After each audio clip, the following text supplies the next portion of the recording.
Well, there are 9 American suspects among the 33 that are detained on terrorism charges in Saudi Arabia. The accusation against these is that they're involved in jihadi terrorism and that they traveled to Saudi Arabia for that purpose. The U.S. Department of State has remained relatively tight-lipped on the 9. This is what they had to say regarding their capture. We are aware of reports alleging that several U.S. citizens were detained in Saudi Arabia.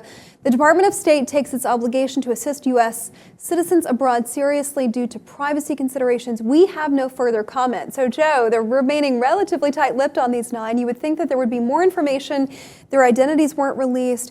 Saudi Arabia, they're taking every effort to round up terrorists right and left, or even people accused of terrorism like these 9. What do you make of it? Well, Saudi Arabia in 2014 declared the Islamic State as a terrorist organization. Since then, as you mentioned, they've been really clamping down. They've detained hundreds of people that they suspect are supporters of the Islamic State. And we know that they're detaining anyone that has even connections with these that has jihadi links. And so, yes, we know that they have detained 9 American citizens, 9 people who have American passports.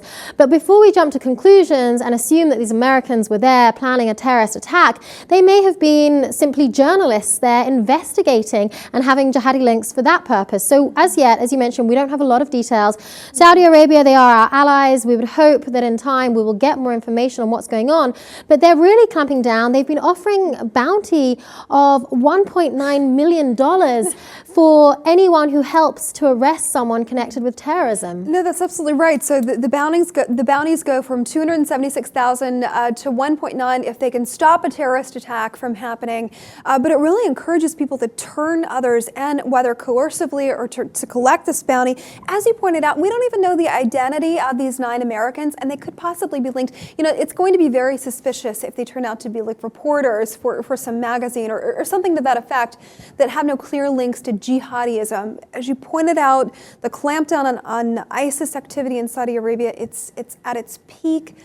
400 plus have been rounded up, if you will, that have had ISIS links. And well, Saudi Arabia, it's mostly a Sunni country, but the few remaining Shiite sites that are left, they have been targeted. Even on Friday, a Shiite mosque was targeted. 4 people were killed.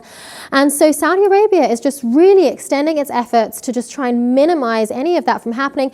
We know that amongst, as well as these 9 Americans that were detained, we also have people from Indonesia, people from the Philippines, from Kazakhstan, as well as Yemen, Syria. So, you know, big efforts there. And I guess in due course, we'll find out whether there really were strong jihadi links to terrorism or some other reason. Right. Well, just knowing their names and their affiliations would be a start. I want to point out that 4 of these U.S. citizens, they were detained on January the 25th. This is according to the Saudi Arabian Interior Ministry, their website.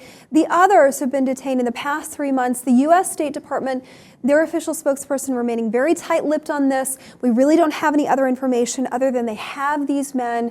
They're being charged with links to terrorism.